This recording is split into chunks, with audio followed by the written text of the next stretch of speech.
As she is served by the waitress, the millionaire freezes upon seeing her pendant.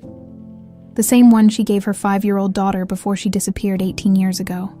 Amanda Montgomery sat at the corner table of an upscale Manhattan restaurant, her gaze distant as she swirled the glass of red wine in her hand.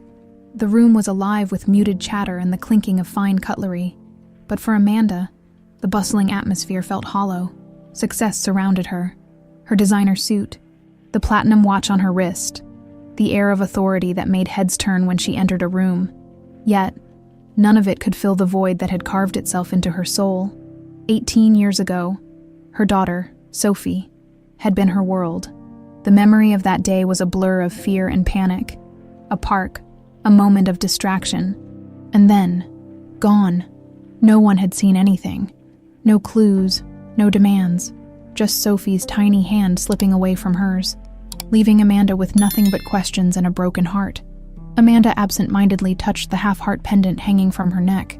The other half had been with Sophie, a mother-daughter token exchanged on Sophie's 5th birthday. A tear threatened to spill, but Amanda straightened her posture. Vulnerability was a luxury she couldn't afford. Not here, not now. A soft voice broke through her thoughts. "Ma'am, your meal." Amanda looked up, startled. The young waitress standing before her couldn't have been older than 23. She had warm hazel eyes, a shy but kind smile, and an air of quiet resilience that struck Amanda. But it wasn't just that. It was the pendant around her neck. Amanda froze, her breath catching in her throat. The young woman wore a necklace identical to hers, a half-heart with delicate engravings. For a moment, the restaurant noise faded into the background, replaced by the deafening roar of memories and emotions. "Ma'am, are you all right?" the waitress asked, her brows knitting together in concern. Amanda blinked, forcing herself to speak. "That necklace, where did you get it?" Her voice came out uneven, betraying the composure she worked so hard to maintain. The waitress instinctively touched the pendant, a flicker of surprise crossing her face. "Oh, this. I've had it for as long as I can remember. It's special to me. What's your name?" Amanda's voice was firmer now, the desperation creeping into her tone. "Emily," the waitress replied cautiously. "Emily," Amanda repeated, the name tasting foreign yet familiar on her tongue. "Who gave you that necklace?" Emily hesitated, clearly uncomfortable. I don't know. I was raised in an orphanage. They told me I was wearing it when I was found. I'm sorry, but why do you ask?" Amanda's heart raced. Could it be? Was it possible after all these years? She struggled to compose herself, but her mind was already racing through possibilities. "I'm sorry," Amanda said, forcing a polite smile. "It just reminded me of something. Thank you for telling me." Emily nodded, clearly puzzled but not pressing further. She stepped away, leaving Amanda staring after her. The rest of the evening passed in a haze. Amanda barely touched her meal, her thoughts consumed by the sight of Emily and the pendant. Was it coincidence? A cruel trick of fate? Or had she just found her daughter after nearly 2 decades, back in her penthouse later that night? Amanda poured herself another glass of wine and paced the living room. She couldn't shake the image of Emily from her mind. The resemblance was subtle, but undeniable. The shape of her face, the faint dimple in her left cheek when she smiled. But it was the necklace that screamed louder than anything else. Her rational mind urged caution. She had been disappointed before, chasing false leads and enduring heartbreak all over again. But something about this felt different. Real. Amanda sat down at her desk and opened her laptop. Her fingers hovered over the keyboard before typing, "Private investigators in New York City." If Emily truly was Sophie, Amanda needed to know. She wouldn't let herself be paralyzed by fear or doubt.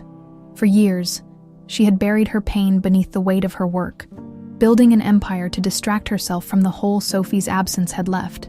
But tonight, for the first time in a long time, Amanda felt a flicker of something she had almost forgotten. Hope. She scrolled through the search results, her eyes narrowing as she spotted a name that seemed promising. Harper Investigations. Their tagline read, "We find answers when no one else can." Amanda grabbed her phone and dialed the number. A gruff yet professional voice answered on the 3rd ring. "Harper Investigations. This is Detective Harper speaking." "This is Amanda Montgomery," she said, her voice steady despite the storm of emotions brewing inside her. "I need your help with something personal." As she explained her situation, Amanda's mind drifted back to Emily's face, her hazel eyes, and that pendant. She didn't know where this road would lead, but one thing was certain. She was done living in the shadows of unanswered questions. Whatever it took, Amanda would uncover the truth. Amanda couldn't sleep that night. The image of Emily's face and the pendant that hung around her neck consumed her thoughts. She paced her spacious bedroom, her reflection in the tall glass windows revealing a woman who seemed far older than her 48 years. For so long, Amanda had been in control of her business, her public image, her life. But now, her world felt shaken, and she wasn't sure how to steady it. The next morning, Amanda called Harper Investigations again. Detective Harper had agreed to meet her in person, and she felt a mixture of apprehension and resolve. If there was even the slightest chance that Emily was Sophie, Amanda needed to know. The meeting took place in a small, dimly lit office on the Lower East Side. Harper, a man in his mid-50s with a worn leather jacket and a no-nonsense demeanor, listened intently as Amanda recounted everything: the disappearance, the years of fruitless searching, and finally, the encounter with Emily. "This isn't my first missing person case," Harper said, scribbling notes on a yellow notepad. "But I'll be honest with you, Ms. Montgomery. After 18 years, it's rare to find answers. Are you prepared for the possibility that this lead might not pan out?" "I've lived with uncertainty for nearly 2 decades, Detective," Amanda replied, her voice steady. "I can handle disappointment. What I can't handle is not trying." Harper nodded. "Fair enough. I'll start by looking into Emily's background. If she was raised in an orphanage, there should be records. Do you have a photo of her?" Amanda hesitated. She hadn't taken a picture of Emily at the restaurant. It felt too invasive. "No, but I know where she works. The Belmond on 5th Avenue. "That'll help," Harper said, closing his notebook. "Give me a few days. I'll let you know what I find." As Amanda left the office, she felt a strange sense of relief. For the first time in years, she was doing something tangible to confront the pain that had haunted her. But the relief was short-lived. The thought of facing another dead end gnawed at her resolve. Meanwhile, Emily was oblivious to the storm brewing around her. At 23, her life was simple and unremarkable. She lived in a small studio apartment in Queens, juggling shifts at the Belmond while attending night classes in social work. She had always felt a quiet yearning to help others, perhaps because of her own childhood spent in the foster system. Though she had no memories of her biological parents, she carried a vague sense of longing, like a puzzle missing a crucial piece. Her only tangible connection to her past was the pendant she wore every day. It had been with her for as long as she could remember, a source of comfort during sleepless nights in the orphanage. The thought that it might hold answers had crossed her mind countless times, but she had never pursued it. What was the point? The past, she believed, was better left alone. That evening, as Emily wiped down tables after the dinner rush, her coworker Sarah leaned over the bar, smirking. "So, what was the deal with that woman last night? She looked at you like she'd seen a ghost." Emily laughed, though the memory of Amanda's intense gaze lingered in her mind. "I don't know. She asked about my necklace. It was weird." Sarah raised an eyebrow. "Weird how?" "She seemed emotional, like it meant something to her." Emily shrugged. "I guess I reminded her of someone." "Well, she left a massive tip, so I'd say it was a good weird," Sarah teased, tossing a rag over her shoulder. Emily smiled but didn't respond. Something about Amanda's demeanor had stayed with her. A mix of sadness, hope, and a desperation she couldn't quite place. 2 days later, Harper called Amanda with an update. "I dug up some preliminary records on Emily," he said. "She was found in a park in Queens when she was about 5 years old. No ID, no birth certificate, just the necklace around her neck." Amanda's heart skipped a beat. What else? She was taken to a local orphanage and later adopted by a woman named Helen Roberts. Helen passed away a few years ago, leaving Emily on her own. Amanda clutched her phone tightly. Does she remember anything about her life before the orphanage? Not much, but the necklace is unique. It could be the key to proving her identity. I'll keep digging, but you might want to get close to her in the meantime. Build trust. Amanda hesitated. I don't want to scare her off. Then tread carefully, Harper advised. But don't wait too long. If she really is your daughter, she deserves to know. That evening, Amanda returned to the Belmond, her heart pounding as she walked through the glass doors. Emily was behind the bar, chatting with a customer. When she noticed Amanda, her expression flickered with recognition. "Back so soon?" Emily asked, a hint of curiosity in her tone. Amanda smiled nervously. "The food was excellent last time. I couldn't stay away." Emily laughed softly, wiping her hands on a towel. "Well, let me know if you want a recommendation. I actually wanted to ask if you'd have coffee with me sometime," Amanda said, her voice trembling slightly. "I know it's unusual, but I'd like to get to know you better." Emily tilted her head, clearly taken aback. "Why?" Amanda hesitated, choosing her words carefully. "Let's just say you remind me of someone very important to me." Emily studied her for a moment before nodding cautiously. "All right, coffee sounds good." As Amanda walked out of the restaurant, a small flicker of hope bloomed in her chest. She didn't know where this journey would lead, but for the first time in years, she felt like she was moving toward something real. Amanda's footsteps echoed through the quiet lobby of Harper Investigations. The office was tucked into an unassuming building on the Lower East Side, a stark contrast to the polished skyscrapers she was accustomed to. The simplicity of the space felt oddly reassuring, as though it were a place where real answers could finally emerge from the fog of her doubts. Detective Harper greeted her with a firm handshake. His weathered face and sharp blue eyes spoke of years spent piecing together the lives of others. "Ms. Montgomery," he said, motioning her to a seat across from his desk. "Tell me what brought you here." Amanda didn't waste time. She recounted everything: the disappearance of Sophie, the years of searching, the despair that had gnawed at her soul, and the shocking moment when she saw the pendant on Emily's neck. Her voice wavered as she described Sophie's smile, her laugh, and the last time she held her tiny hand.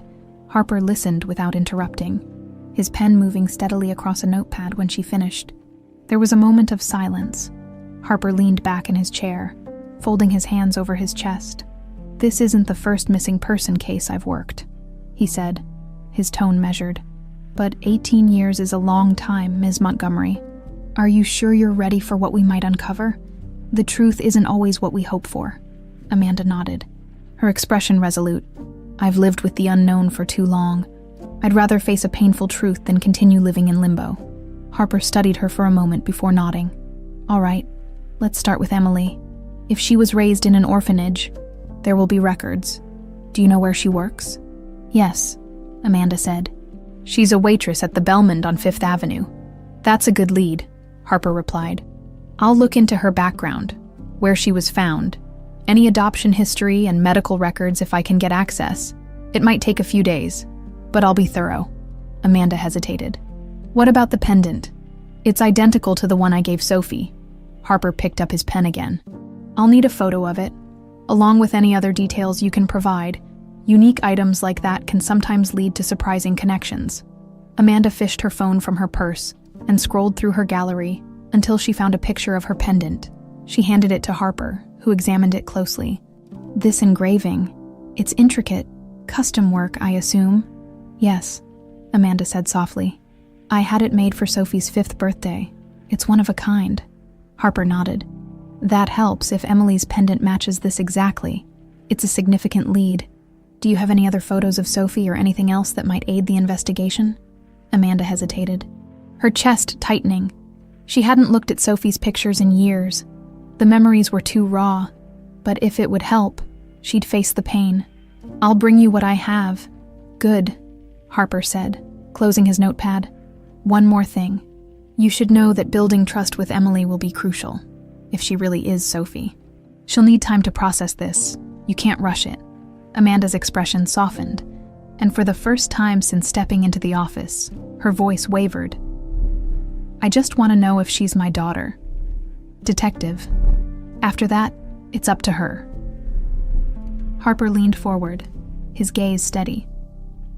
"You're doing the right thing. Let me handle the digging. I'll call you as soon as I have something concrete." Leaving the office, Amanda felt a strange mix of hope and fear. Harper's warning about the truth echoed in her mind. She had prepared herself for disappointment before, but this time felt different. Emily's face, her mannerisms, and that pendant. Everything pointed to something more than coincidence. Over the next few days, Amanda threw herself into work to distract herself. Meetings, calls, and contract negotiations kept her occupied, but her thoughts always drifted back to Emily. She replayed their brief conversations, wondering if the young woman had sensed the depth of her interest.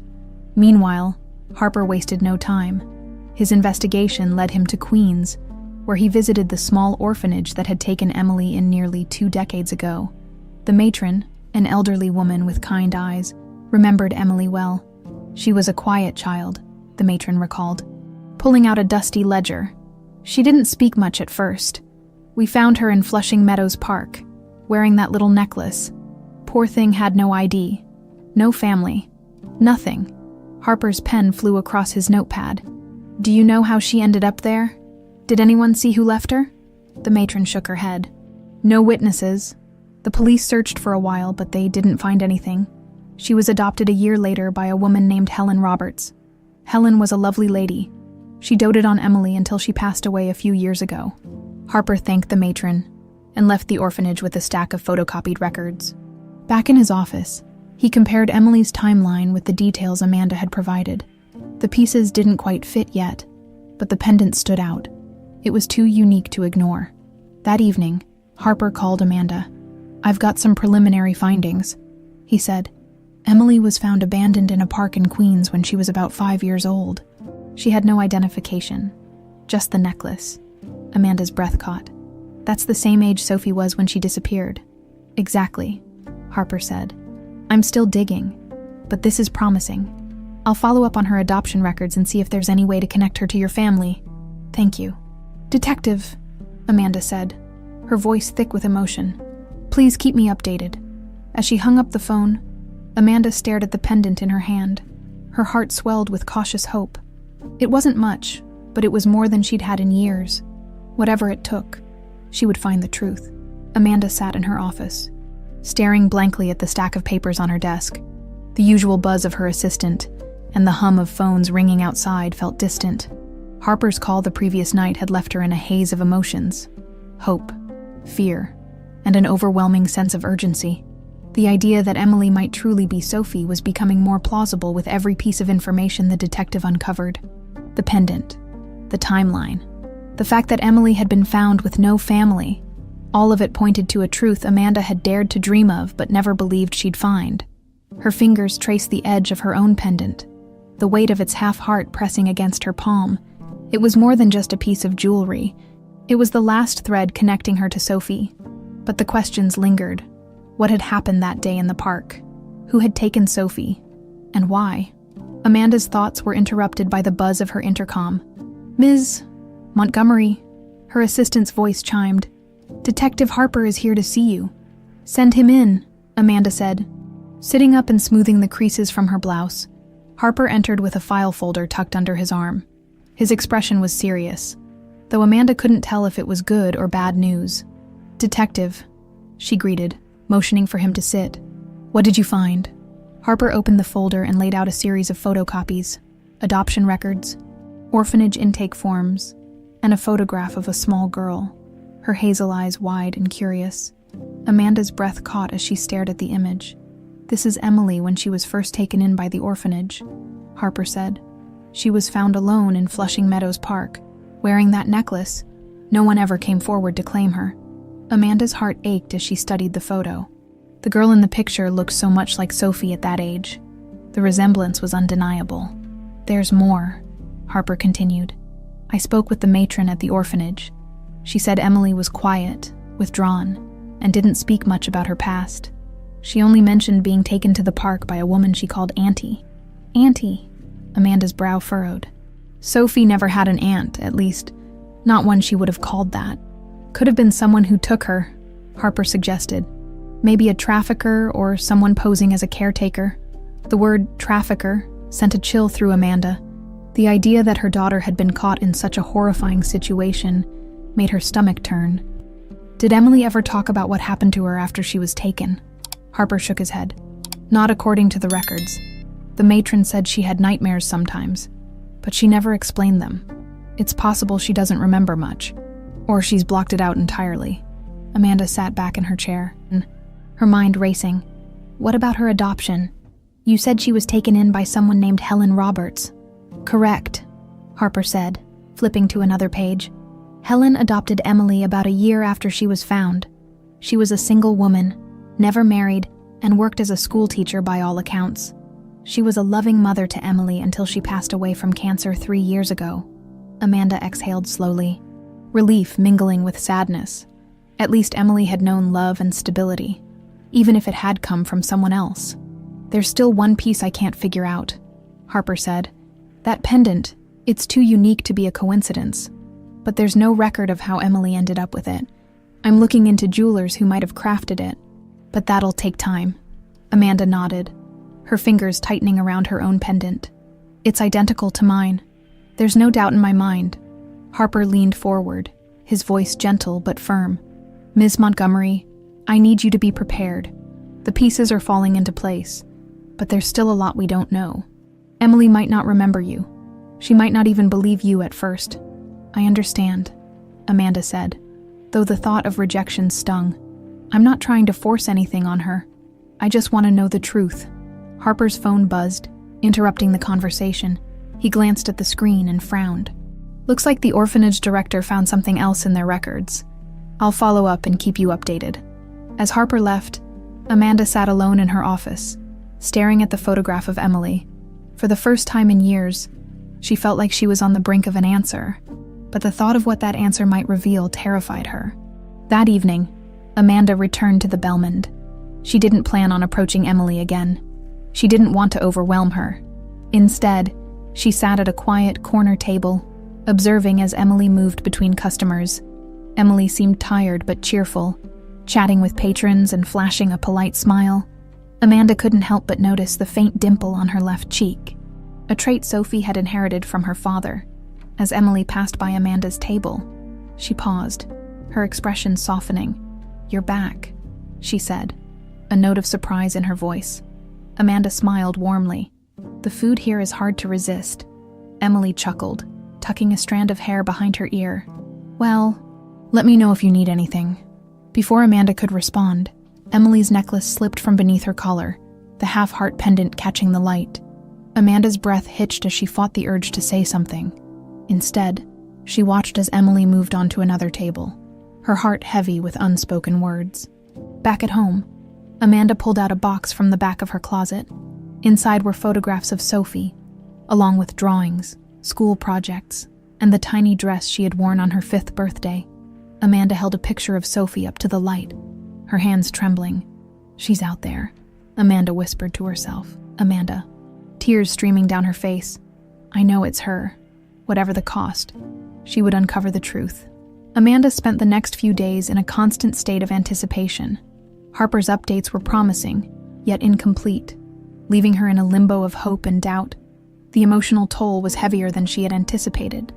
To steady herself, she called on the one person she thought might offer some perspective. Her sister, Regina Montgomery. Regina arrived at Amanda's penthouse late that afternoon, her arrival announced by the sharp click of designer heels against the marble floor. Regina was the picture of elegance, her perfectly tailored dress and flawless makeup betraying none of the bitterness Amanda knew lingered beneath her polished exterior. Despite their familial bond, their relationship had always been complicated, colored by competition and envy. Amanda, Regina said warmly, kissing her sister on both cheeks. You look stressed. Work giving you trouble again? Amanda forced a polite smile. Something like that. Would you like some tea or wine? Wine, Regina said with a dramatic sigh as she draped her purse over a chair. It's been one of those weeks. Amanda poured 2 glasses of Sauvignon Blanc and handed one to Regina.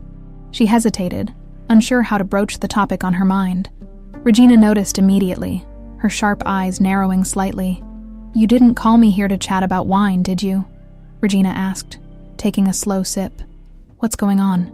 Amanda set her glass down and folded her hands on the table. I think I might have found Sophie. Regina's reaction was immediate. A flicker of something unrecognizable flashed in her eyes before she quickly masked it with surprise. Sophie, she echoed, feigning confusion. Amanda, what are you talking about? It's been 18 years. I know, Amanda said firmly. "But I met someone. Emily. She's a waitress at a restaurant I went to recently. She has Sophie's pendant, Regina, the one I gave her on her 5th birthday." Regina's laugh was sharp, almost dismissive. "Amanda, do you know how many people buy pendants like that? Jewelry isn't exactly unique." "This one is," Amanda insisted. "I had it custom made. It's identical to mine." Regina set her glass down, her expression shifting to something more sympathetic. "I understand why you'd want to believe that, but you've been down this road before. Remember when you thought you saw her in that photo from Chicago? Or the girl in Houston?" "This is different," Amanda said, her voice trembling slightly. "I've hired a private investigator. He's already found out that Emily was abandoned in a park at the same age. Sophie disappeared." "Everything lines up." Regina leaned back, crossing her arms. "And you're sure this investigator isn't just telling you what you want to hear? People love to take advantage of desperation, Amanda." "It's not desperation," Amanda shot back, her tone sharpening. "This is real. I can feel it." For a moment, Regina said nothing, her eyes fixed on Amanda as though weighing her next words carefully. Then she sighed, softening her expression. "I just don't want you to get hurt again. You've spent so many years chasing ghosts, Amanda. What if this is just another false lead?" "If it is," Amanda said quietly, "then at least I'll know I tried." Regina reached across the table, placing a manicured hand over Amanda's. "All right. If you're convinced, then I'll support you. But promise me you'll be cautious. Don't let this girl take advantage of your emotions." Amanda nodded, though Regina's words didn't sit well with her. Something about her sister's tone felt off, too rehearsed, too calculated. But Amanda pushed the thought aside, chalking it up to her own paranoia. Later that evening, Amanda found herself replaying the conversation in her mind. Regina had always been skeptical about the search for Sophie, urging Amanda to move on and focus on her career. While Amanda understood her sister's pragmatic nature, she couldn't shake the feeling that Regina's concern had always been laced with something darker. Their childhood had been riddled with competition, especially after their parents' death when Amanda was 23 and Regina was 20. Amanda had stepped up as the responsible older sister, inheriting the family business and steering it to success. Regina, on the other hand, had resented being in her shadow, her charm and beauty often overshadowed by Amanda's determination and intelligence. As Amanda flipped through old photo albums that night, she paused at a picture of the two of them in their teens. Regina's smile was radiant, but Amanda remembered the day clearly, how Regina had thrown a tantrum moments before because Amanda had been praised for a school award. The memory felt heavier now, weighted by a suspicion Amanda didn't want to acknowledge. Meanwhile, across town, Regina sat in her own lavish apartment, swirling her wine glass as she stared out at the city lights. Her conversation with Amanda had left her unsettled. She had spent years carefully burying the truth about Sophie, constructing a web of lies so intricate that even she had started to believe them. If Amanda was right, if this Emily girl really was Sophie, everything Regina had built could come crashing down. The thought made her stomach churn. Regina drained her glass and picked up her phone. After a moment of hesitation, she dialed a number she hadn't used in years. "It's me," she said when the line connected. "We need to talk now." Back at her penthouse, Amanda's phone buzzed, breaking her train of thought. It was Harper. "I've got more information," he said. "Can we meet tomorrow? There's something I think you need to see." Amanda's heart leapt, hope surging through her. "Of course. What time?" 10 a.m. at my office," Harper replied. "And Amanda, this might confirm some of your suspicions." As Amanda hung up, her thoughts returned to Regina. Something wasn't adding up, and Amanda was determined to find out what. Amanda arrived at Harper's office the following morning, her mind buzzing with anticipation and unease. The previous night's conversation with Regina had left a sour taste in her mouth, but Harper's call had renewed her determination. She clutched Sophie's photo in her hand, a tangible reminder of why she had to keep pushing forward. Harper greeted her with a curt nod, motioning for her to sit. His desk was cluttered with papers, files, and a steaming cup of coffee. "Morning, Mrs. Montgomery. Thanks for coming on short notice." "What did you find?" Amanda asked. Unable to mask the urgency in her tone, Harper opened a folder and slid a document across the desk. This is Emily's orphanage intake report. It's basic, but it confirms what we already know. She was found alone in Flushing Meadows Park when she was about 5 years old.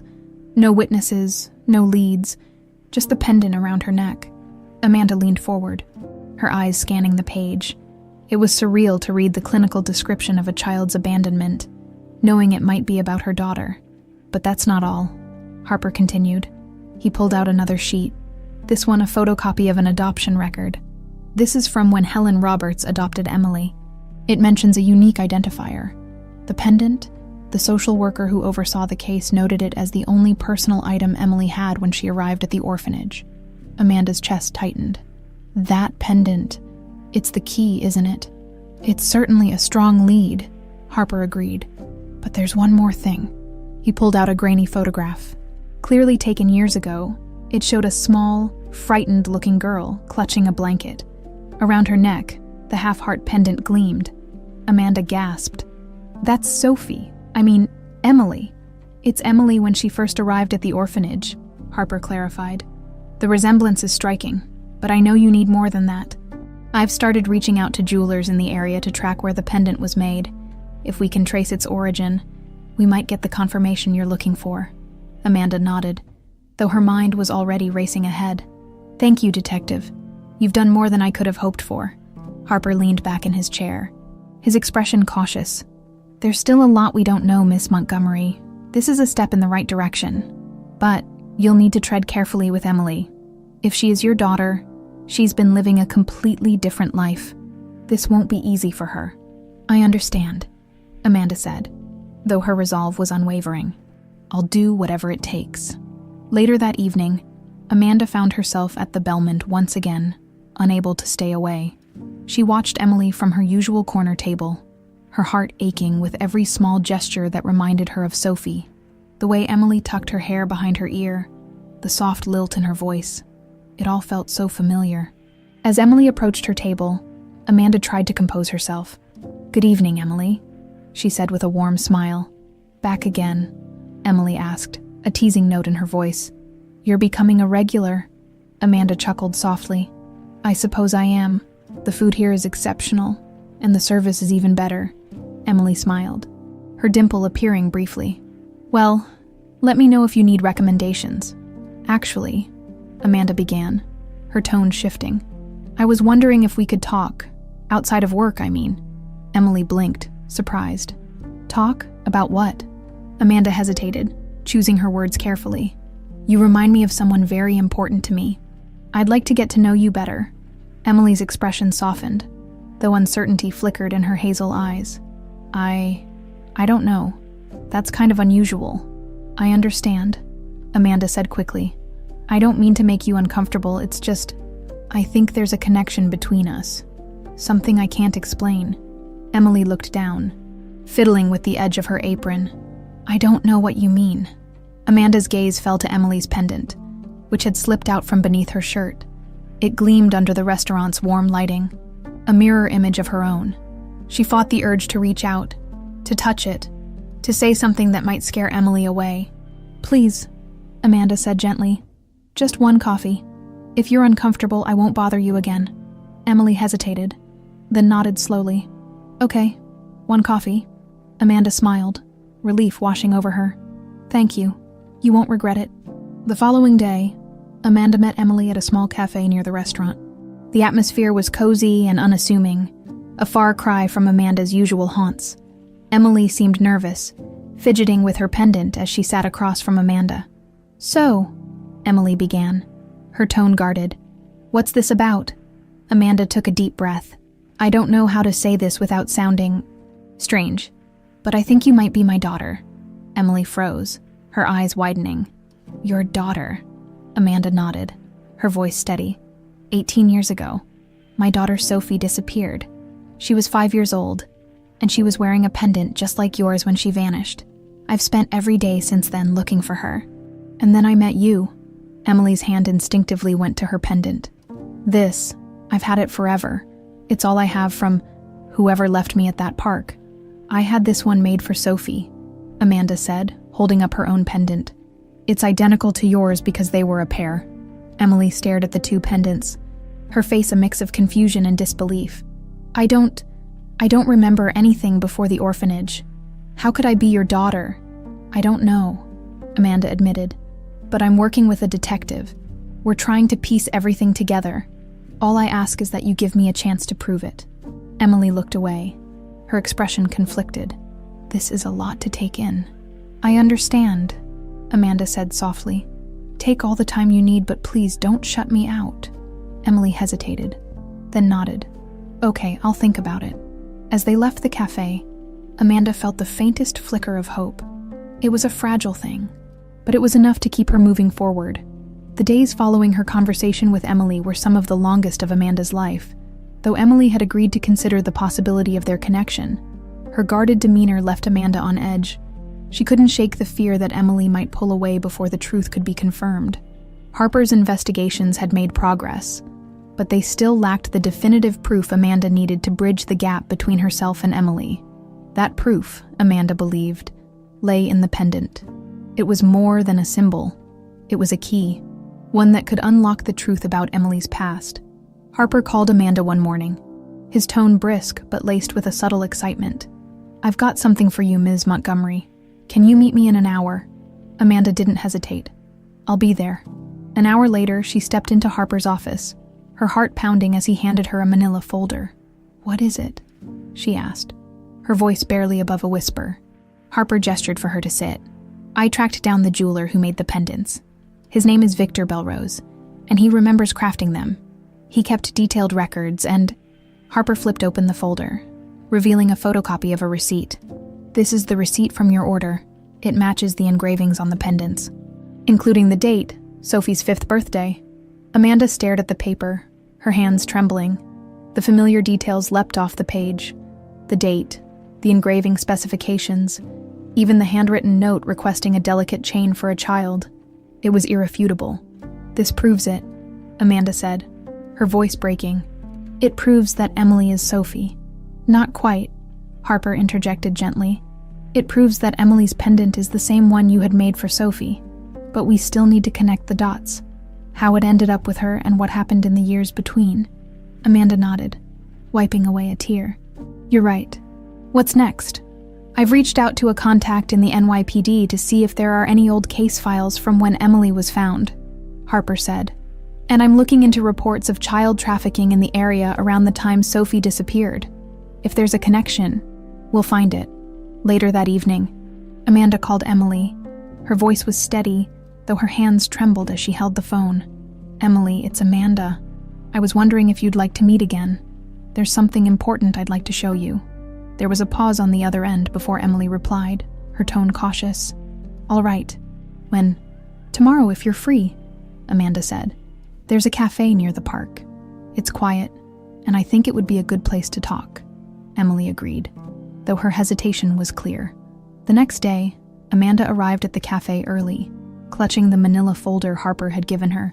She didn't want to overwhelm Emily, but the evidence was too compelling to ignore. Emily arrived shortly after, her expression a mix of curiosity and apprehension. She slid into the seat across from Amanda, her pendant catching the light as she settled in. You said there was something you wanted to show me, Emily asked, her fingers fidgeting with the edge of her sleeve. Amanda nodded, pulling the folder onto the table. Before I show you, I need you to know that I'm not trying to pressure you into anything. I just want to give you the information I've found and let you decide what to do with it. Emily's brow furrowed, but she nodded. Okay. Amanda opened the folder, revealing the photocopy of the receipt and a photograph of Sophie wearing the pendant. This is the receipt for the pendant you're wearing. I had it made for my daughter's 5th birthday. And this, she slid the photo closer to Emily, is Sophie. Emily stared at the photo, her expression unreadable. She looks a little like me.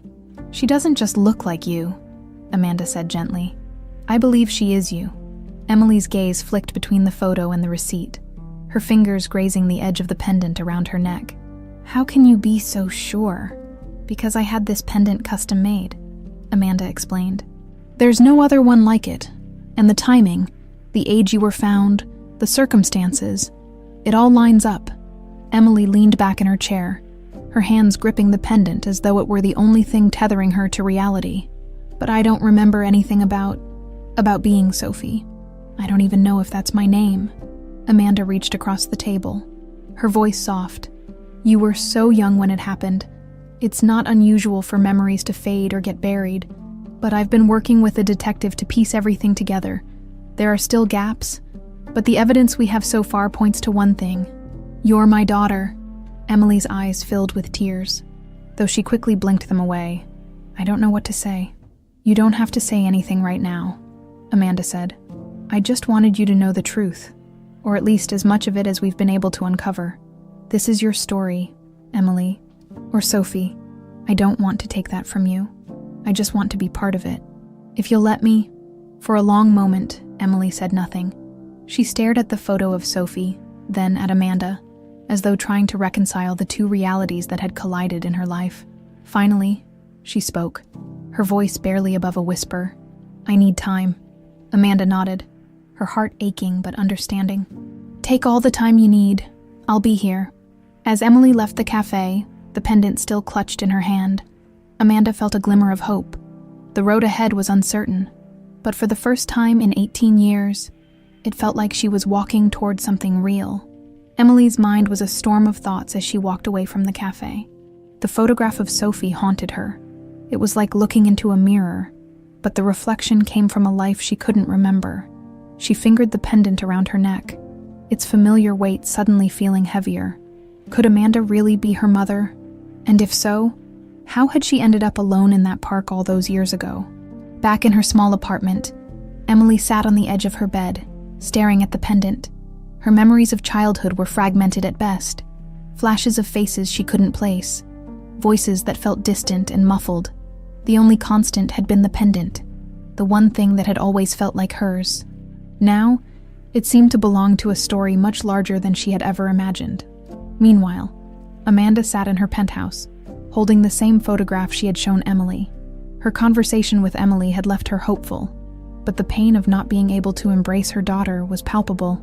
She couldn't help but wonder how much of Sophie still existed within Emily, and whether they could ever rebuild the bond that had been so cruelly severed. Her phone buzzed, pulling her from her thoughts. It was Harper. "I've got something new," he said, his voice steady. "And you're not going to like it." Amanda's stomach dropped. "What is it?" "There's a potential link between Sophie's disappearance and someone close to you," Harper continued. "I've been digging through old reports, and a name popped up. Regina Montgomery." Amanda froze. "Regina, my sister. What are you talking about?" Harper sighed. "I found a record of a call made to the police a few days after Sophie went missing. The caller reported seeing a woman matching Regina's description, arguing with another person in a car near the park where Sophie disappeared. The case file didn't go anywhere at the time, but given the connection, it's worth looking into." Amanda's hand tightened around her phone. "Are you saying Regina might have had something to do with Sophie's disappearance?" "I'm saying it's suspicious," Harper said carefully. "I need to dig deeper, but it's possible she knows more than she's let on." Amanda felt a surge of anger and disbelief. Regina had been her confidant in the aftermath of Sophie's disappearance, the one person she had leaned on during those dark days. Could it all have been a lie? "Keep investigating," Amanda said, her voice tight. "I need to know the truth." That evening, Amanda invited Regina over, determined to confront her. She kept her composure as Regina walked into the penthouse, all smiles and charm, oblivious to the storm brewing beneath Amanda's calm exterior. "Wine again?" Regina asked as she settled into the living room. "Or something stronger tonight?" "No drinks," Amanda said, her tone clipped. She stood across from Regina, arms crossed. "I have something to ask you." Regina raised an eyebrow, her expression bemused. "All right, what's this about?" "It's about Sophie," Amanda said, her voice steady but cold. "And what you know about her disappearance." Regina's smile faltered. "What I know, Amanda? What are you talking about?" "I spoke to a detective," Amanda continued. "He found a report about a woman matching your description near the park where Sophie disappeared. Care to explain?" Regina's eyes widened, and for a moment, Amanda thought she saw a flicker of fear, but it was gone in an instant, replaced by indignation. "Are you accusing me of something?" Regina snapped. "Amanda, this is ridiculous.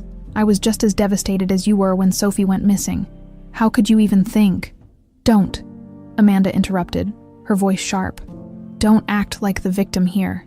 If there's even a chance you know something, anything about what happened to Sophie, I need to know.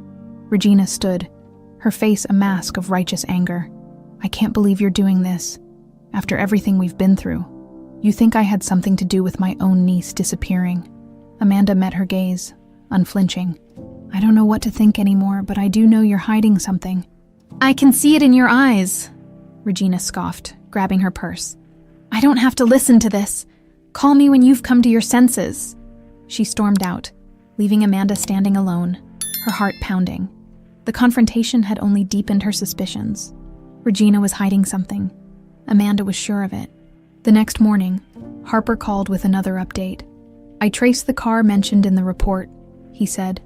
It was registered to one of Regina's old business partners, a man named Victor Mendez. He has a record for fraud and some shady ties to trafficking rings in the 90s. Amanda felt a wave of nausea. Do you think he was involved in Sophie's disappearance?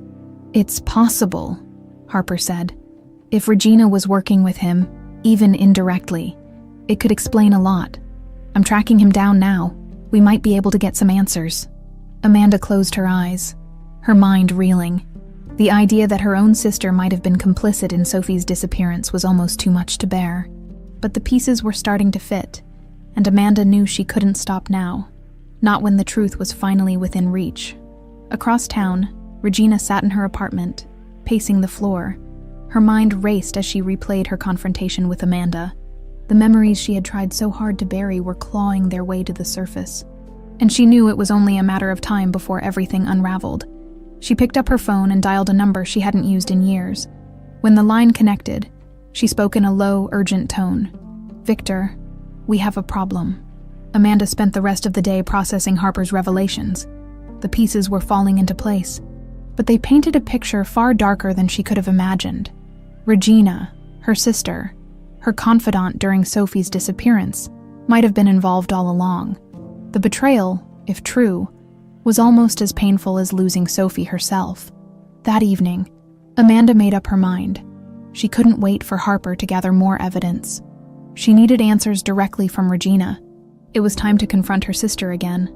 But this time, Amanda wasn't coming unprepared. The next morning, Amanda arrived unannounced at Regina's apartment. The building was as opulent as Amanda expected. Her sister had always enjoyed the finer things in life. She knocked sharply on the door, her heart pounding as she waited. When Regina opened the door, her surprise quickly turned to irritation. Amanda, to what do I owe the pleasure? I thought we were done with this nonsense. We're far from done, Amanda said, stepping past Regina into the living room. We need to talk, Regina sighed, closing the door. I have a busy day ahead. So if you could make this quick— No, Amanda interrupted, her voice firm. I'm not leaving until you tell me the truth. About Sophie. About that day. About Victor Mendez. At the mention of Victor's name, Regina's expression faltered. It was brief, just a flicker of something, but Amanda caught it. I don't know what you're talking about, Regina said, her voice cool but defensive. Victor and I haven't spoken in years. He has nothing to do with any of this.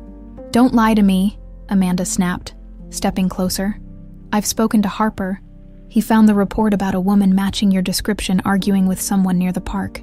That someone was Victor, wasn't it? Regina's jaw tightened, but she didn't respond. Were you working with him? Amanda pressed. Did you have something to do with Sophie disappearing? Regina's eyes flashed with anger.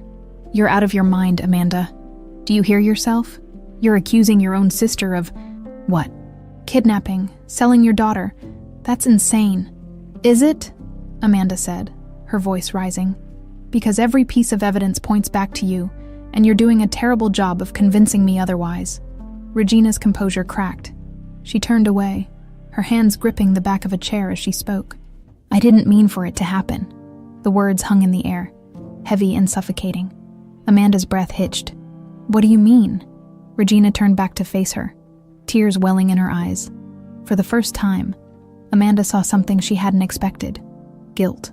I was jealous, Regina admitted, her voice shaking. You had everything, Amanda. The perfect husband, the perfect daughter, the perfect life. And I was just the sister living in your shadow. So you what? Amanda demanded, her voice trembling with a mix of fury and disbelief. You took Sophie to get back at me. I didn't take her, Regina shot back. I wanted to scare you, to make you see what it was like to feel powerless for once. Victor owed me a favor, so I asked him to create a distraction, take her for a little while, just to teach you a lesson. Amanda's legs felt like they might give out beneath her. You used my daughter to teach me a lesson. What kind of monster are you? I didn't know it would go this far, Regina cried. Victor was supposed to bring her back after a few hours, but he didn't. He disappeared. And Sophie, she was just gone. Amanda stared at her sister, her mind reeling. The betrayal was more devastating than she had imagined. Why didn't you come forward? Why didn't you tell me the truth? Regina shook her head, tears streaming down her face. I was scared.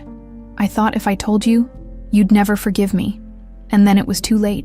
Years passed, and I thought it was better if you didn't know. Better for who? Amanda shouted, her voice cracking. You let me suffer for 18 years. You let me think Sophie was gone forever while you sat back and did nothing.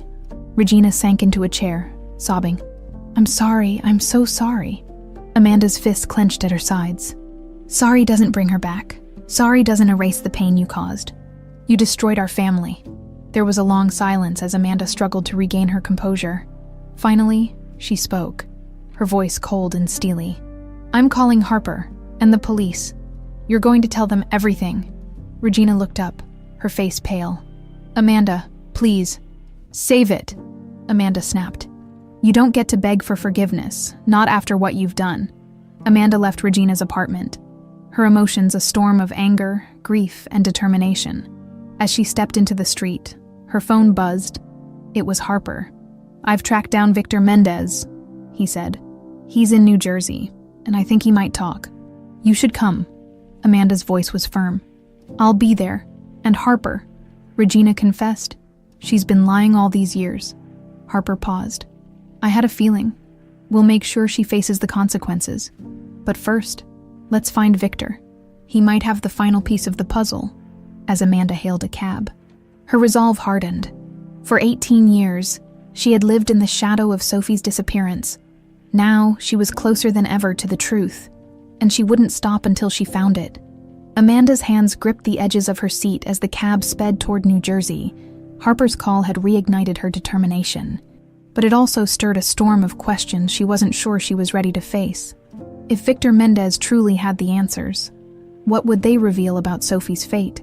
And could Amanda bear to hear it? When she arrived at the dingy motel Harper had directed her to, he was already waiting outside, leaning against his car with a grim expression. He's inside, Harper said, gesturing toward one of the rooms. But I need you to let me handle the questioning. People like Victor don't respond well to pressure. Amanda nodded, though her nerves were raw. Just get the truth out of him. Harper led the way to the door. Knocking twice before it creaked open, Victor Mendez stood in the doorway, his wiry frame and sunken eyes giving him the appearance of a man who had lived a hard life. He glanced at Amanda, his face tightening with unease. This is Amanda Montgomery, Harper said, his tone firm. She has questions, and you're going to answer them. Victor's gaze flicked between Harper and Amanda before he stepped aside, letting them in. The room was sparse, with peeling wallpaper and a lingering smell of mildew. Victor sat on the edge of the bed, rubbing his hands together nervously. I don't know why you're here, Victor muttered. I don't know anything. Cut the act, Harper said sharply. We know you were involved in Sophie Montgomery's disappearance 18 years ago. Regina already confessed. We just want the truth. Victor's shoulders sagged, and he let out a bitter laugh. Regina, of course she threw me under the bus. Tell us what happened, Amanda demanded, her voice trembling. Where is my daughter? Victor hesitated, his eyes darting toward the door as if considering an escape. Harper stepped closer, his presence imposing. You're not walking out of here until you talk. So start talking. Victor sighed, running a hand through his thinning hair. Fine. Regina hired me to scare you, all right. She said she wanted to teach you a lesson, make you feel vulnerable. I thought it was stupid, but she paid well. Amanda's stomach churned. And Sophie, what did you do to her? I didn't hurt her, Victor said quickly, his voice defensive. I swear I was supposed to pick her up from the park and keep her for a few hours, then drop her off somewhere safe. But something went wrong. What went wrong? Harper pressed. Victor swallowed hard, his gaze dropping to the floor. Someone else showed up, a man. I don't know who he was, but he said he had a better plan. He offered me more money to hand the girl over to him. I didn't ask questions. I took the cash and walked away. Amanda's knees felt weak. You handed her over to a stranger, you just gave her away. I didn't think, Victor stammered, his voice breaking. I didn't know it would end like this. I thought he was going to bring her back. Harper's voice was cold. Who was the man? What do you know about him? Victor shook his head. I never got his name. He was tall, dark-haired, wore a suit, looked like he had money. That's all I remember. Amanda's heart pounded. And Sophie, what happened to her after that? Victor hesitated, his face pale. I don't know. I heard rumors later about trafficking rings, kids being sold overseas, but I swear, I don't know what happened to her.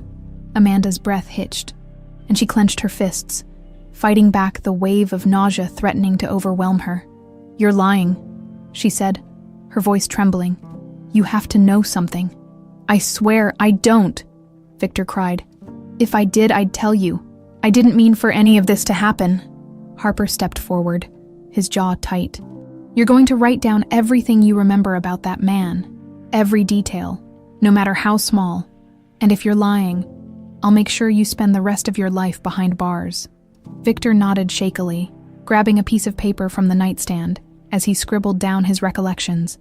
Amanda turned away, tears streaming down her face. Harper placed a reassuring hand on her shoulder. We'll find him, he said quietly. We're closer than we've ever been.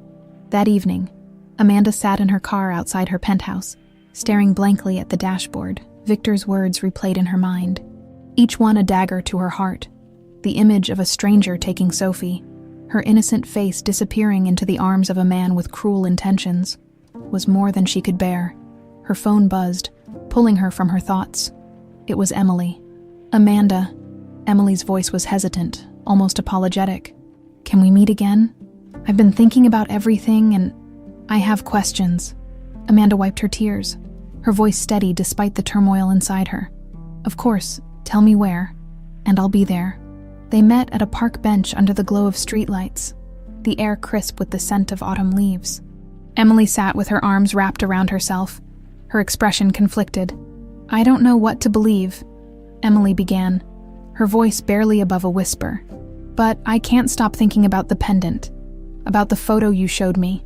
Amanda reached into her bag and pulled out the photograph again, placing it gently in Emily's hands. This is you, she said softly. I know it is. Emily stared at the photo, her fingers trembling.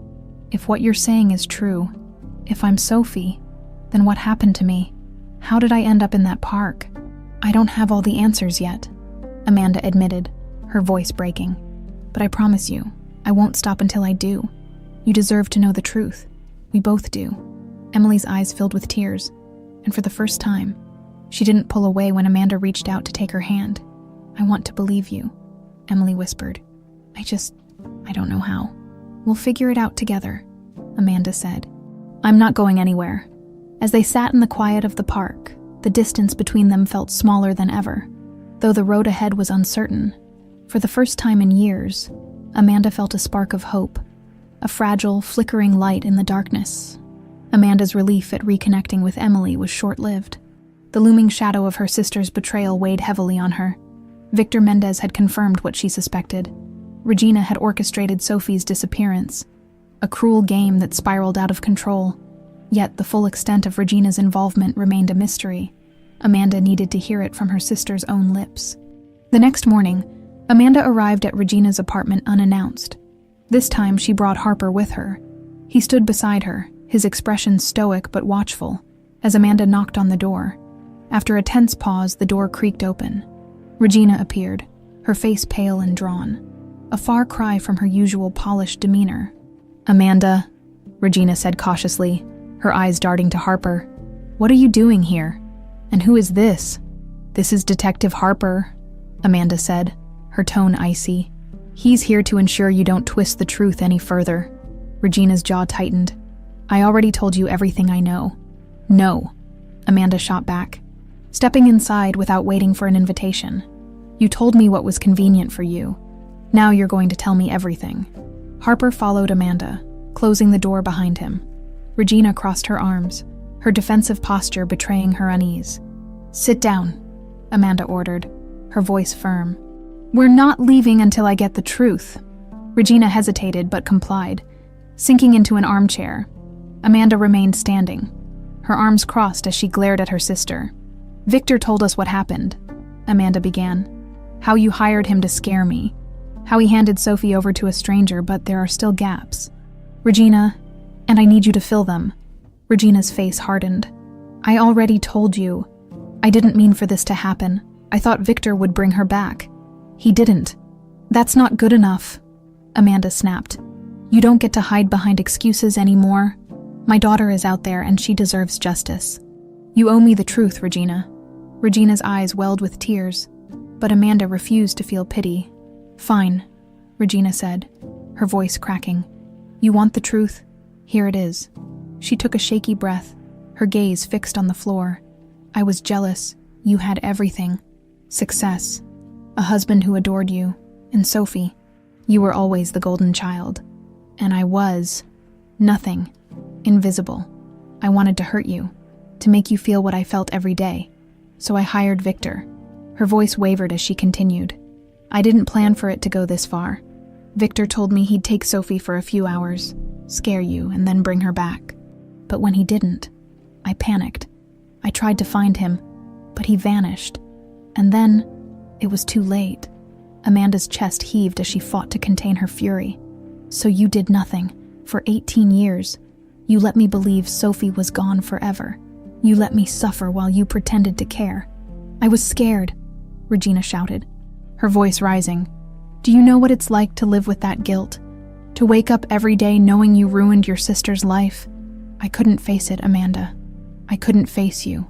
You didn't just ruin my life," Amanda said coldly. "You ruined Sophie's.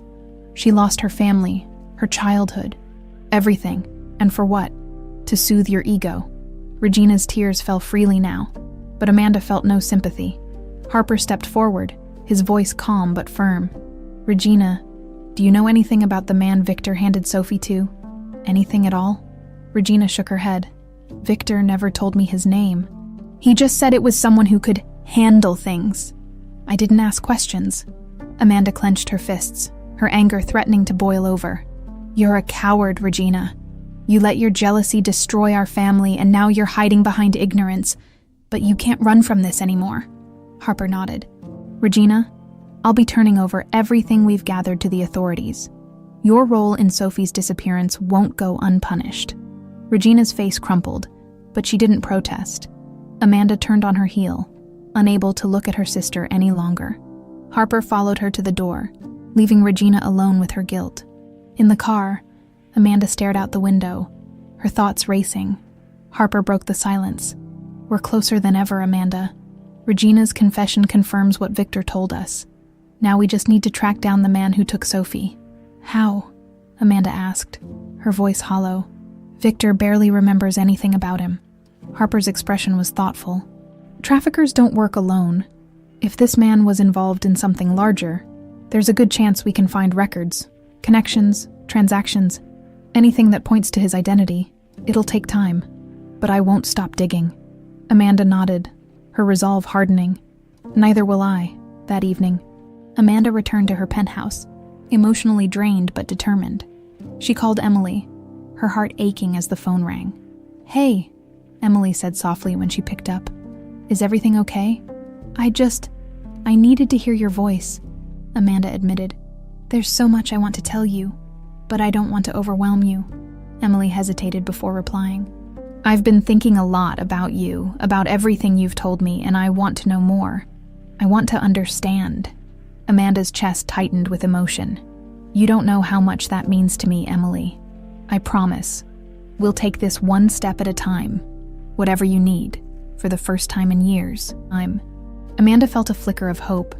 It was fragile, like a candle in the wind. but it was enough to keep her going. She wasn't just fighting for Sophie anymore. She was fighting for Emily, for the chance to rebuild what had been stolen from them. And she wouldn't stop until the truth was fully uncovered. Emily stared at her phone long after hanging up with Amanda. The emotions swirling inside her were a chaotic blend of curiosity, fear, and a strange sense of longing. She wanted answers, but each step closer to the truth felt like walking into uncharted territory. Could she really be Sophie? And if she was, what did that mean for the life she had built? The next morning, Emily took the subway to the cafe where she and Amanda had met before. She hadn't planned to call Amanda so soon, but something inside her urged her to act. Amanda arrived right on time, carrying a folder that looked well-worn from being handled repeatedly.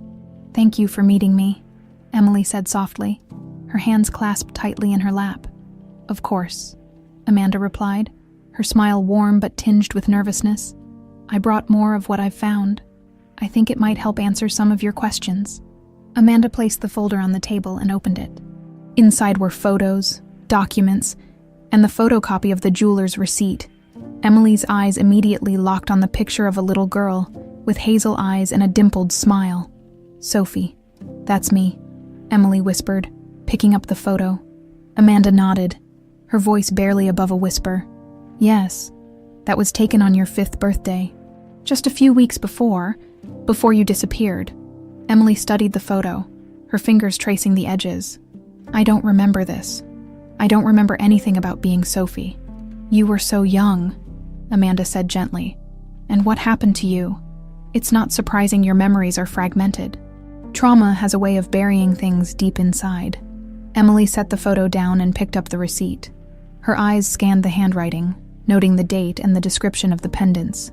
She instinctively touched the pendant around her neck, its weight suddenly feeling heavier. "So this is the same one?" "Yes," Amanda confirmed. "I had it custom-made for your 5th birthday. One for you and one for me.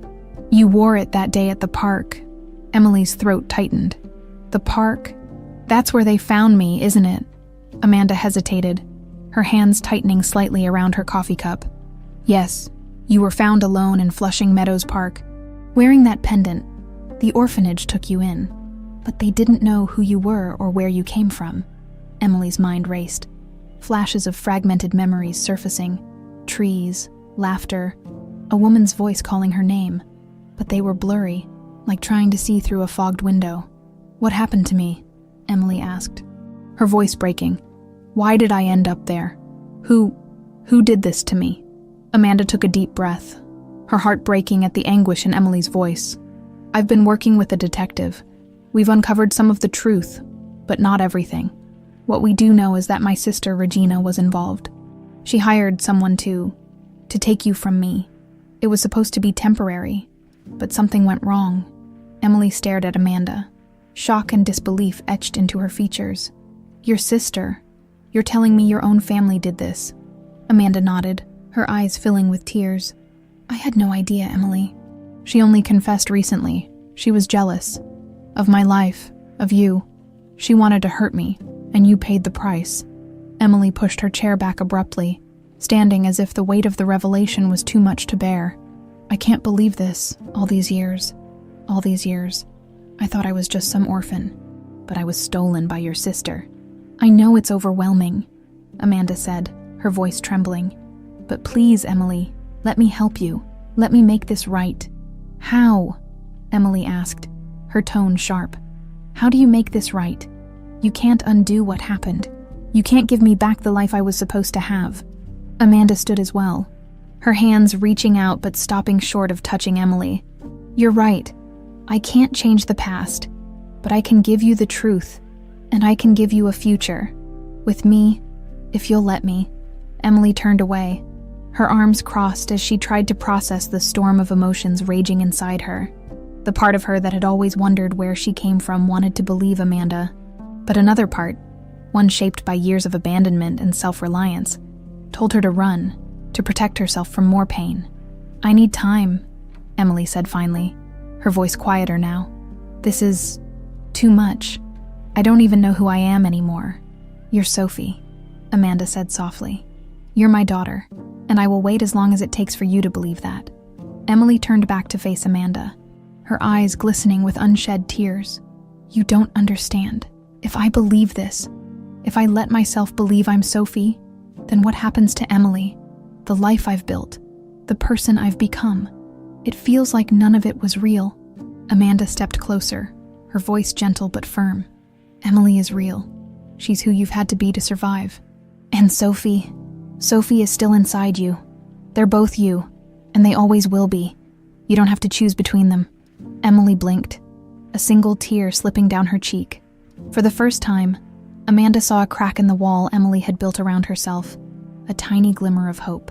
I need to think, Emily said, her voice steadying. But, thank you for telling me. Amanda nodded, her heart aching with the weight of Emily's uncertainty.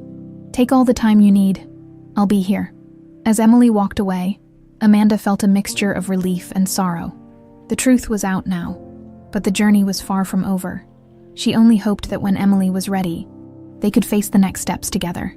The days following Emily's revelation felt like a blur for Amanda. She spent her mornings pacing her penthouse, her mind replaying every detail of their conversation at the cafe, while Emily had agreed to think about everything Amanda had told her. The distance between them felt unbearable.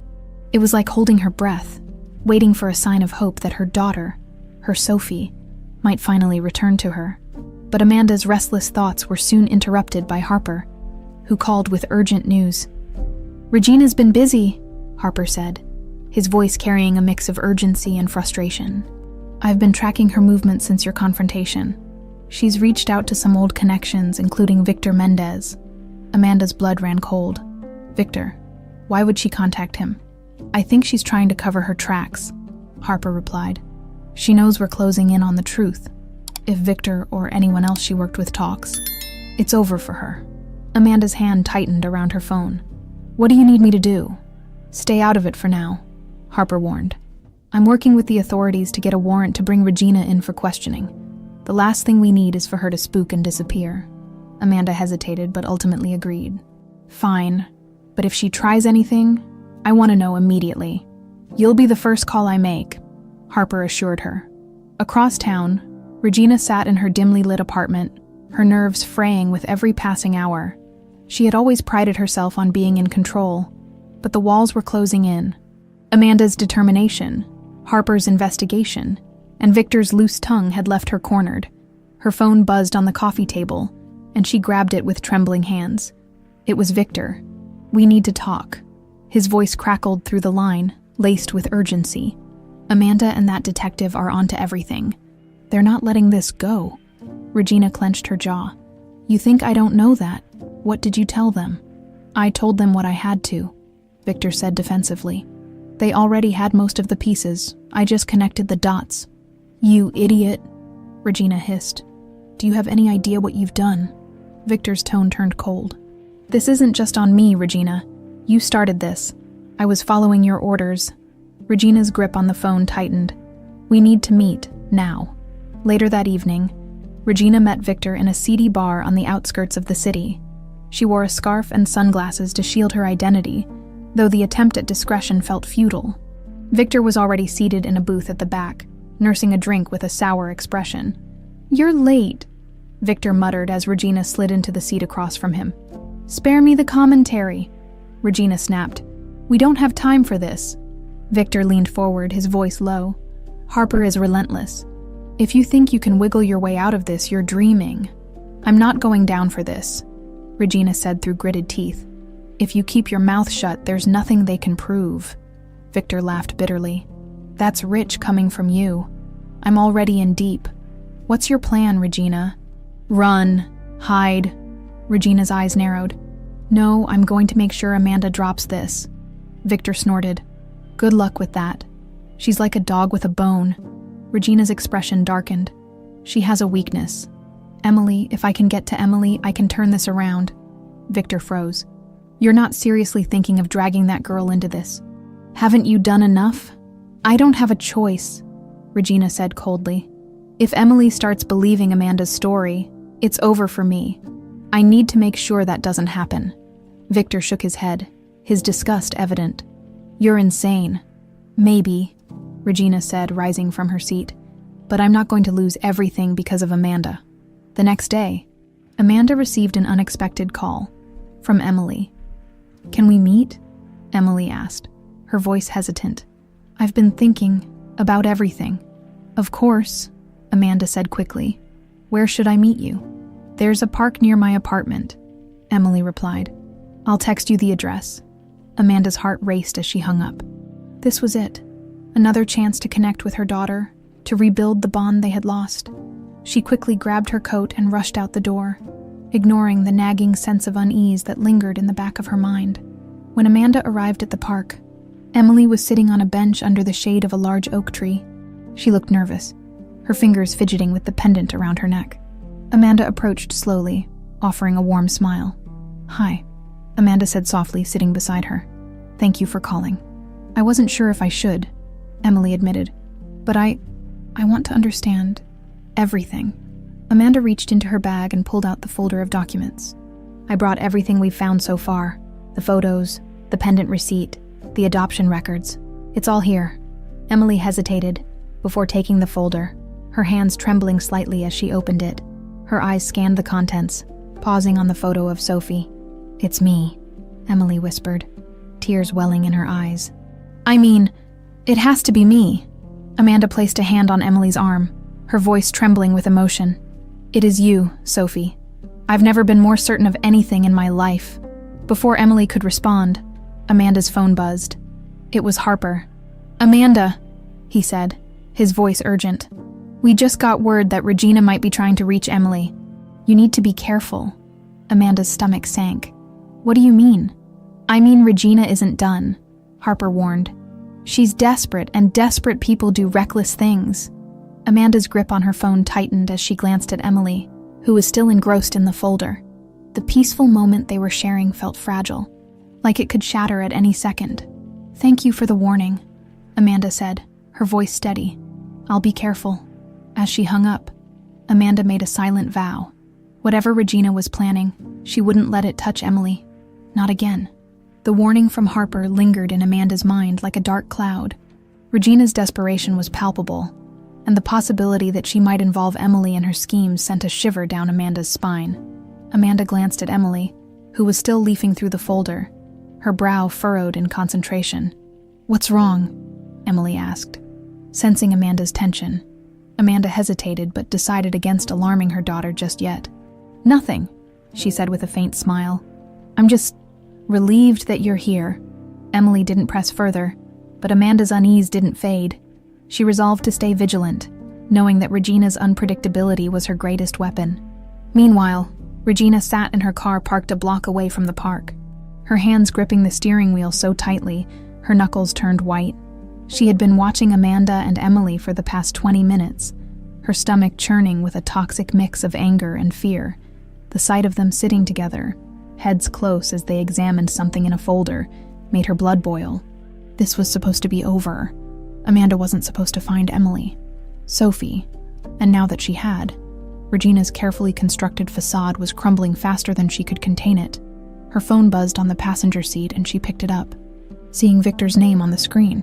She answered with a curt, "What?" "You're playing a dangerous game," Victor said, his voice sharp. "If you're thinking about going after that girl, you'll only make things worse." "I don't need your advice," Regina snapped.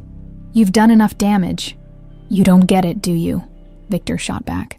"Amanda and that detective are building a case against you. If you go near Emily, you're just handing them more ammunition." Regina ended the call, tossing her phone aside. She couldn't let Victor's cowardice dictate her actions. She had already lost control of the situation, but she wasn't about to lose everything. Not yet. At the park, Amanda's phone buzzed again, this time with another call from Harper. She answered quickly, stepping a few feet away from Emily to keep her voice low. "We've confirmed that Regina's trying to interfere," Harper said. "We spotted her near your building earlier today, and it looks like she's been following you." Amanda's heart sank. "What do I do?" "Stay calm," Harper advised. "But keep Emily close. I'm heading to the park now. Don't let Regina get anywhere near her." Amanda glanced back at Emily, who had closed the folder and was staring out at the park, her expression pensive. Amanda's protective instincts kicked into overdrive. "Thank you, Harper," she said. Please hurry. Emily turned toward Amanda as she ended the call. Is everything okay? Amanda forced a smile, though her heart was pounding. Yes, everything's fine. I was just talking to the detective I mentioned. He's been helping us with everything. Emily nodded, her fingers still absently touching the pendant around her neck. I don't know what to do with all of this, she admitted. It feels like my whole life has been a lie.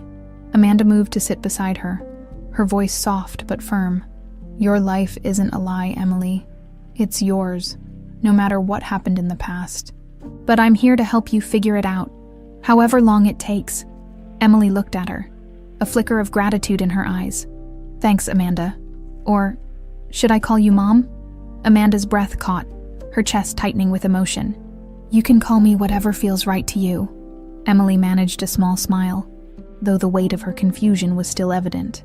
I'll think about it. Before Amanda could respond, a voice interrupted them. Well, isn't this cozy? Both women turned to see Regina standing a few feet away, her arms crossed and a bitter smile on her face. Amanda immediately stood, positioning herself protectively in front of Emily. What are you doing here, Regina? Amanda demanded, her voice cold. I came to see my sister, Regina replied, her tone dripping with sarcasm. And to meet this lovely young woman you've been so obsessed with. Emily rose slowly, her expression wary. You're Regina. Regina's smile widened. That's right, sweetheart. I'm the aunt your dear mother hasn't told you much about. Stay away from her, Amanda warned, her voice shaking with controlled fury. You've done enough damage. Oh, come on, Regina said, feigning innocence. I just want to talk. After all, I'm the reason you two found each other, aren't I? Emily frowned, confusion and unease flickering across her face. What does she mean? She's lying, Amanda said quickly, keeping her eyes on Regina. She's trying to manipulate you. Manipulate, Regina laughed, though the sound was hollow. I think she deserves to know the whole story, Amanda. You've told her about Sophie, about the pendant. But did you tell her how I was the one who tried to fix everything?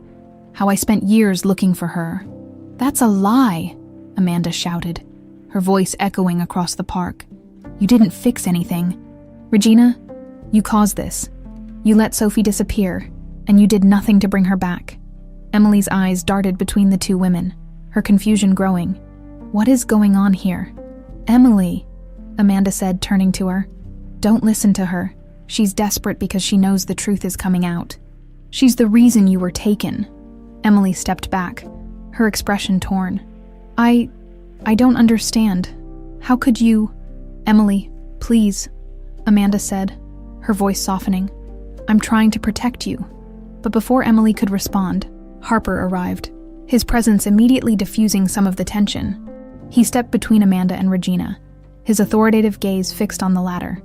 That's enough, Harper said firmly. Regina Montgomery, you need to leave now. Regina scoffed, but didn't argue. She glanced at Amanda one last time, her eyes filled with venom. This isn't over. With that, she turned and walked away, leaving Amanda and Emily standing in the silence of the park.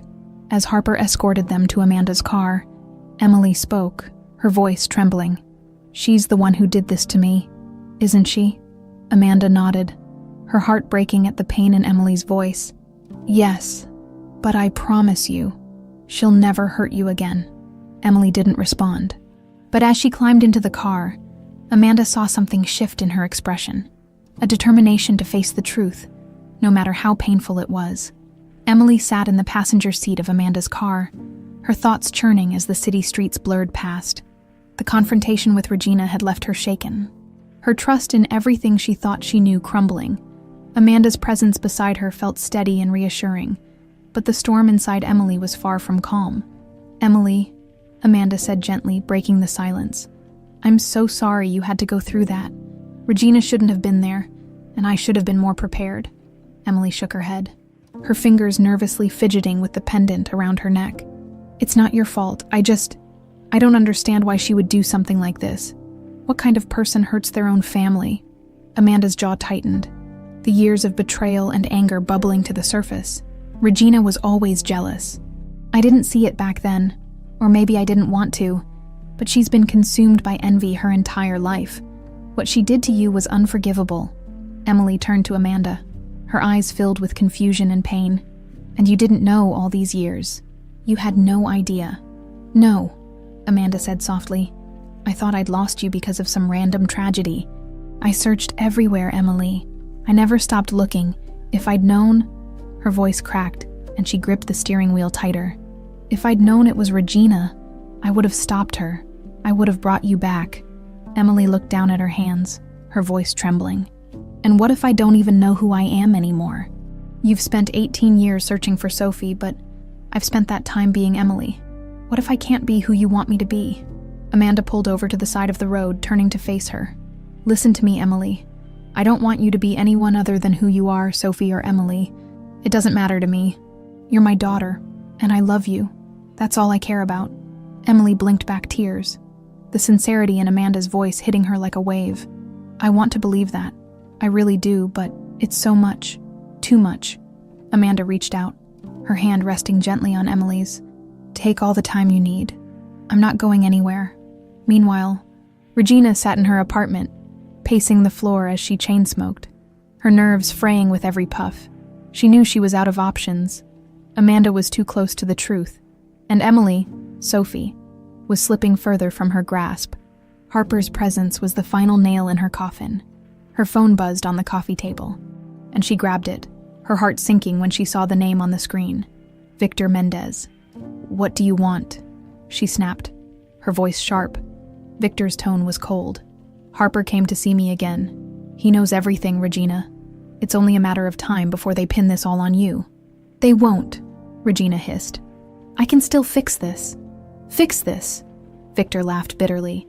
You're delusional. The cops are building a case, and Amanda's not going to stop. Face it. You're done. Regina's grip tightened on the phone. I'm not done until I say I am. Stay out of my way, Victor. She hung up, her mind racing. She needed a plan. Something bold. Something that would shift the balance of power back in her favor, and she knew exactly where to start. The next day, Amanda and Emily sat in the penthouse, poring over the documents Harper had provided. Emily still seemed distant, but there was a quiet determination in her eyes as she sifted through the evidence. So this man, Emily said, pointing to a name in the report, Victor Mendez, he's the one who took me. He's the one Regina hired, Amanda confirmed. But he handed you off to someone else, a stranger we're still trying to identify.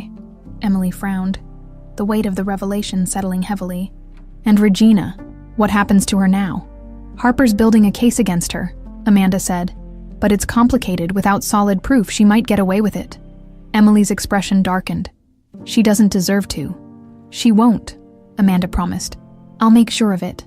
Just as the words left her mouth, Amanda's phone buzzed. It was Harper. Amanda, he said, his voice tense. You need to be careful. We've received word that Regina's been asking around about Emily. She's planning something, but we don't know what. Amanda's heart sank. What do you mean, is Emily in danger? We're not sure yet, Harper admitted. But I'm sending someone to keep an eye on her, just in case. Don't let her out of your sight. Amanda ended the call, her worry evident. Emily noticed immediately. What's wrong? Harper thinks Regina might be planning something, Amanda admitted. He's sending someone to watch over you, but I need you to be careful. Emily's eyes widened, fear flickering across her face. She wouldn't hurt me, would she? I don't know, Amanda said honestly, but I won't let anything happen to you. That evening, Emily stayed at the penthouse, her nerves on edge as she tried to process everything. Amanda did her best to reassure her, but the tension was palpable as they sat in the living room. A knock at the door startled them both. Amanda froze, exchanging a wary glance with Emily before approaching the door. Who is it? She called. It's Harper, came the familiar voice. Amanda exhaled in relief, opening the door to find Harper standing there, his expression serious. What's going on? She asked. We found something, Harper said, stepping inside. It's about the man Victor handed Sophie to. We think we've identified him. Emily stood, her curiosity piqued. Who is he? Harper pulled out a file, handing it to Amanda. His name is Alan Rourke. He was a known figure in trafficking circles at the time, but he disappeared years ago. We think he might still be operating under an alias." Amanda flipped through the file, her stomach turning at the details. "What do we do now?" "We find him," Harper said firmly. "And when we do, we get the answers you've been waiting for." As Amanda nodded, Emily stepped closer, her voice trembling but resolute. "I want to help." Amanda looked at her, her heart swelling with pride and worry. "You don't have to do this, Emily." "I know," Emily said, "but I need to, for myself, for Sophie." Amanda placed a hand on Emily's shoulder, her voice steady. "Then we'll do it together." As the three of them began planning their next steps, the pieces of the puzzle started to fall into place. The end was in sight, but the path ahead was fraught with danger, and Amanda knew they would need every ounce of courage to face what was coming next. The morning dawned with an unsettling quiet in Amanda's penthouse. The city's usual hum of life felt muted, as Amanda, Emily, and Harper prepared to take the next step in their pursuit of the truth. The name Alan Rourke had cracked open a new lead, and while it was promising, it also carried the weight of uncertainty and danger. Harper laid a map across the dining table, marking key locations tied to Rourke's known aliases. If he's still in the area, he's most likely operating under a fake identity. Traffickers like him don't just disappear, they adapt. We've traced some of his movements to a warehouse in Queens, but we don't have concrete proof that he's there. Amanda studied the map, her expression grim. "What do we do now?" "We approach cautiously," Harper replied. "I've already contacted the authorities to assist, but we'll need to move carefully. If he's there and realizes we're onto him, he could disappear again, or worse." Emily, standing a few feet away, spoke up. "I want to go with you." Amanda turned to her, alarm flashing in her eyes. "Absolutely not. It's too dangerous. I need to see this through," Emily said, her voice steady but tinged with emotion. "If this man knows anything about what happened to me, I want to hear it. I deserve to hear it," Harper interjected, his tone firm but understanding. "Emily, I get why you feel that way, but situations like this can escalate quickly. It's best if you stay safe while we handle it." Emily crossed her arms, her resolve unshaken. "I'm not asking. I've spent my entire life wondering who I am and where I came from. If there's even a chance this man has the answers, I need to be there."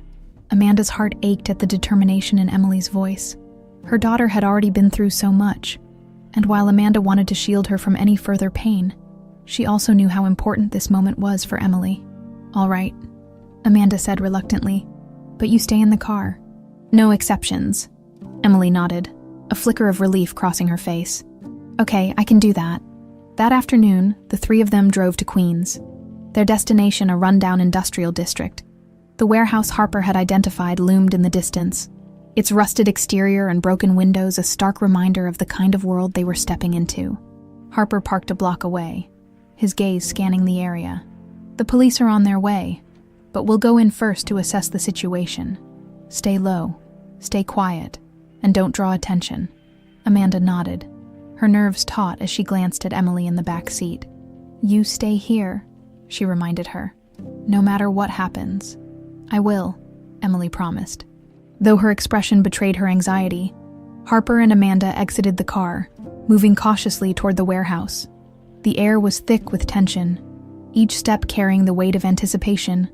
Harper signaled for Amanda to stay behind him as he approached the side entrance, his hand resting on the holster at his hip. The door creaked open, revealing a dimly lit interior cluttered with old machinery and stacks of wooden crates. Harper gestured for Amanda to stay close as they moved deeper into the building, their footsteps echoing softly against the concrete floor. In the distance, voices drifted through the air, low and indistinct. Harper motioned for Amanda to stop, crouching behind a stack of crates as he peered around the corner. Two men stood near a desk, one of them matching the description of Alan Rourke. "That's him," Harper whispered, his tone sharp. "Stay here." Amanda nodded, her heart pounding as Harper stepped forward, his badge in hand. "Alan Rourke," he called, his voice authoritative. "NYPD, we need to talk." The two men froze, their eyes darting toward Harper. Rourke's face twisted in recognition, and without warning, he bolted toward the back of the warehouse. "Stop," Harper shouted, drawing his weapon as he pursued the fleeing man. Amanda hesitated for a moment before following, her instincts screaming at her to stay close. Harper chased Rourke through the maze of crates and machinery, his voice echoing through the cavernous space. Amanda kept a safe distance, her eyes darting around for any sign of danger. Rourke reached a metal staircase leading to a second level, his heavy footsteps clanging against the steel. Harper was right behind him, his movements swift and deliberate. "Alan," Harper barked, his voice carrying an edge of warning. "You're only making this worse for yourself. Stop running." Rourke reached the top of the stairs and turned, his face a mask of defiance. "I don't know what you think you're doing, but you've got the wrong guy." "We'll see about that," Harper shot back, leveling his weapon. "Hands where I can see them." Amanda arrived at the base of the staircase just as Rourke began to comply, raising his hands slowly, but the look in his eyes betrayed a desperate man, one who had spent years running and wasn't ready to stop. As Harper cuffed him, Amanda stepped forward, her voice trembling with emotion. "Do you know who I am?" Rourke glanced at her, his expression unreadable. "Never seen you before in my life." "You took my daughter," Amanda said, her voice rising. 18 years ago. Her name was Sophie Montgomery. Rourke's face darkened, his bravado faltering for the first time. "I don't know anything about that." "You're lying," Amanda snapped. "Victor Mendez handed her over to you. We know everything." Rourke looked away, his jaw tightening. Harper intervened, his voice cold. "You're coming with us. If you don't want this to get worse, I suggest you start talking." As Harper escorted Rourke down the stairs, Amanda's chest heaved with a mix of anger and desperation. This man held the answers she had been searching for, and she wouldn't stop until she got them. Outside, Emily watched from the car as Harper emerged with Rourke in handcuffs. Her heart pounded as she saw Amanda close behind, her face etched with determination. Emily opened the door, stepping out as Amanda approached. "Is that him?" she asked, her voice barely above a whisper. Amanda nodded, her voice steady despite the turmoil inside her. "Yes, and we're going to make him tell us everything." As the police arrived to take Rourke into custody, Amanda and Emily stood side by side, their resolve unwavering. The truth was within reach, and together, they would face whatever came next.